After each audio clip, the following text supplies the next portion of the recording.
नरेंद्र मोदी कल यानी 9 जून को लगातार तीसरी बार प्रधानमंत्री पद की शपथ लेंगे। इस बार सरकार बैसाखी के सहारे है, सहयोगियों के सहारे है। बीजेपी को पूर्ण बहुमत मिला नहीं है, इसलिए बहुत सारे समझौते भी करने पड़ सकते हैं। इस पूरी चर्चा के बीच अब सवाल यह है कि इस बार मंत्री कौन कौन बनेगा और उत्तराखंड से किसकी लॉटरी लगेगी।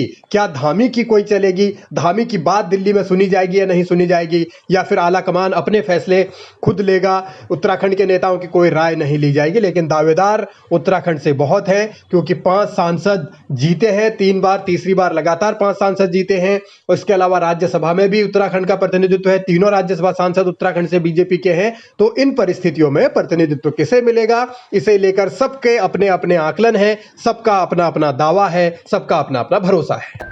देखिए, उत्तराखंड को अच्छा प्रतिनिधित्व मिलना चाहिए, ऐसे हम अपेक्षा कर रहे हैं।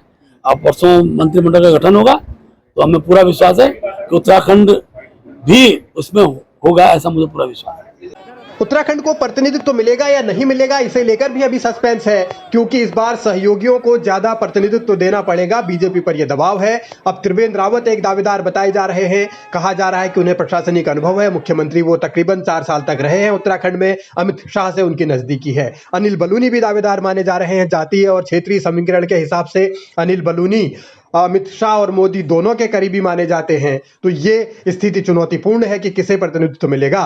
अजय भट्ट राज्य मंत्री रहे हैं मोदी सरकार 2.0 में, तो इस बार भी उनकी लॉटरी लगेगी या नहीं लगेगी, इसको लेकर भी दिलचस्पी है। अजय टम्टा भी राज्य मंत्री रहे हैं मोदी 1.0 में, तो अजय टम्टा भी अपनी लॉबिंग कर रहे हैं, कभी धामी से मिल रहे हैं, कभी भट्ट से मिल रहे हैं। तो मोदी अब किस पर भरोसा जताएंगे, उत्तराखंड से किसकी लॉटरी लगेगी, इसको लेकर तमाम सवाल हैं, सस्पेंस बना हुआ है। और हर सांसद अपने अपने स्तर पर पार्टी संगठन में लॉबिंग कर रहा है, जिसको जहां मुलाकात का मौका मिल रहा है वहां मिल रहा है। लेकिन इस बार क्योंकि गठबंधन में ज्यादा सांसद हैं, मंत्री बनाने पड़ेंगे उन गठबंधन के सांसद, तो उत्तराखंड से किसको मौका दिया जाए या ना दिया जाए, इस पर अभी भी पत्ते साफ नहीं है। लेकिन दावेदारों की लिस्ट में हर कोई खुद को शामिल मानता है और मोदी सरकार में मंत्री बनने की इच्छा भी जताता है। लेकिन मंत्री कौन बनेगा और किसके कहने पर बनेगा, इसको लेकर दिलचस्पी है। बैठकों का दौर दिल्ली में चल रहा है, तस्वीर कब साफ होगी ये भी अभी पता नहीं,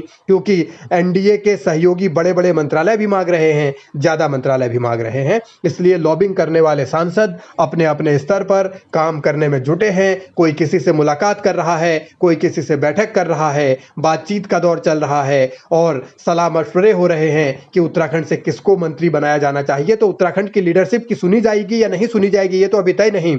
लेकिन क्योंकि माला राज्यलक्ष्मी शाह भी हैं, वो भी कहेंगी कि 4 बार लगातार जीत कर आई हूं, तो उनकी दावेदारी कम कैसे हो सकती है, और वो महिला के तौर पर भी अपनी दावेदारी कर सकती हैं। हालांकि बीजेपी में दावेदारी होती नहीं, बीजेपी में आलाकमान जो तय करता है वही होता है। अब सिस्टम क्या होगा, कौन किसके समर्थक इसी तरह नाच पाएंगे मंत्री बनने के बाद, इसको लेकर फिलहाल दिलचस्पी है और उत्तराखंड के सांसद निगाहें लगाए हुए हैं पीएम हाउस पर।